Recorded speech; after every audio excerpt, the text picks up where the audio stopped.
Here's some new software for two different ClearCom products.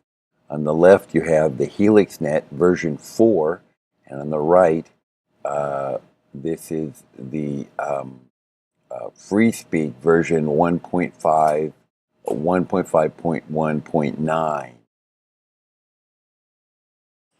As you can see, that it's a little bit different in the way it's laid out.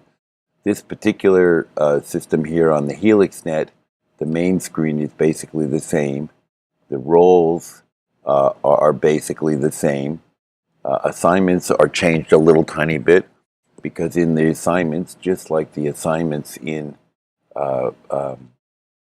Freespeak, show the input ports on the left for the system. Here's 3 different Helixnet connections, and here on the Freespeak we have the 2-wire, 4-wire, and the program and SA connections. But you can here you specify what for each different channel what input port goes into it. So if I had this particular input port right here, Dirk, and I wanted that to have an input port that gets production, I could add production to it just like that. If I want to take the production out of the Dirk channel, I just click there. Now, one terrific thing that's better is the display of who's talking. The red indicates audio coming into your party line, and it's very responsive now. So when somebody pushes a button, let's look over here on the production side, right at my belt pack down here, I push the button, boom, I push it, it comes on right away. So you have a much better chance of seeing who's talking on your system than before. In the overview for the Freespeak, they've added a whole lot of new features. You've got your regular ID, the name of the role, the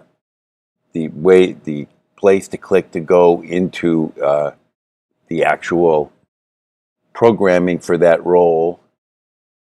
More directly here, if I click on the ID, I go get that traditional screen where I can fix the role or go to the same place as before. So it's a more direct route to get to your role changing right here. But you've got your battery and your signal strength as before. But here are the buttons for the keys on the belt pack. So if I scroll down to my belt pack here, I can push the production key and see it's going on and off. I have this channel here, it's going on and off. I have a program, a group that's going on and off. And here's another party line going on and off. And these are my levels. A is really low, B is high, etc. Doesn't show the master levels yet. They haven't implemented that. This button right here is a RMK, or remote mic kill. So if I had my button latched on, I don't have a latch. Wait, yes I do. My audio ISO is a latchable button right there.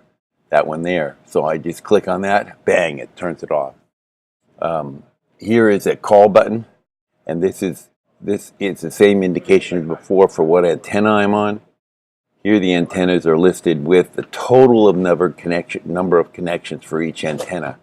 If the total goes up to 5, then it turns yellow, so you know that antenna is fully loaded. And that's pretty much all there is. Now they do have down on the bottom here some logic controls for the base. I haven't really experimented with those yet, but there are GPIs and O's on the base, which you might need to use to do external control. In the roles, if I look at the bottom of the roles here, I have the same I have 2 logic options for each role, and I can do a bunch of different things with those. Activate A, B, C, D key, the reply key, activate the configured action, which you specify there. So for instance, if I went into here and I had a destination of Lori, and I had an action of talk and listen. So when this action, logic input action, was activated, I would call Lori. So there's no other. A couple other things are added into the setup here. One is the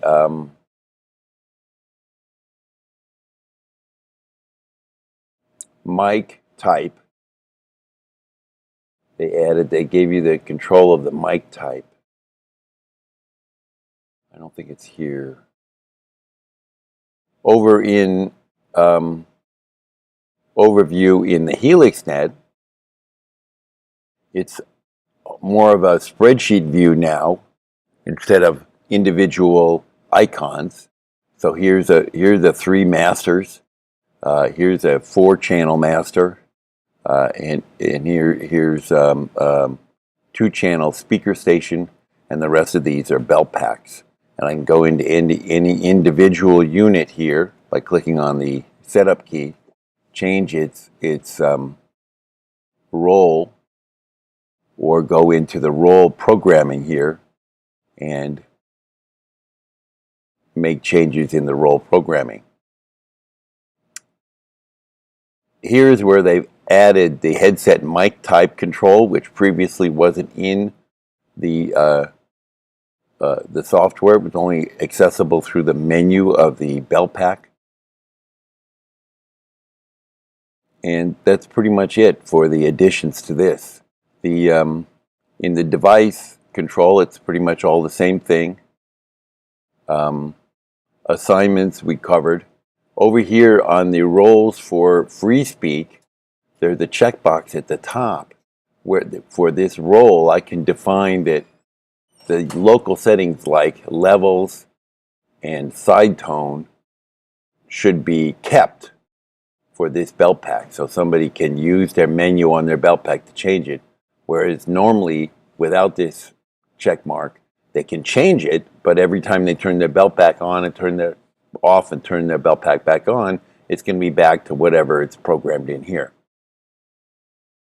I did notice that during the upgrade process for this show, which was currently already programmed, a lot of the settings in the roles did not carry over. One of them being the switch volume control. Even though it still said switch volume control, the packs were not doing it. So I had to select all and cycle through the switch volume control to get them all back to that mode. And that's pretty much it. It looks like a great improvement, particularly this screen here. And one other thing, the belt packs that are turned off don't fall to the bottom of the list. They remain alphabetical by their ID. There's no way to make this list alphabetized by the role, even by clicking up here. The belt pack, you can look at it a couple of different ways, supposedly, but this is role, this is belt pack name, which is the device name. And that's the role name. So you can switch those back and forth, but you can't alphabetize by that list. It's always fixed by the ID list. So if you want your role list to be in order, put your belt packs in order before you sync them to your system.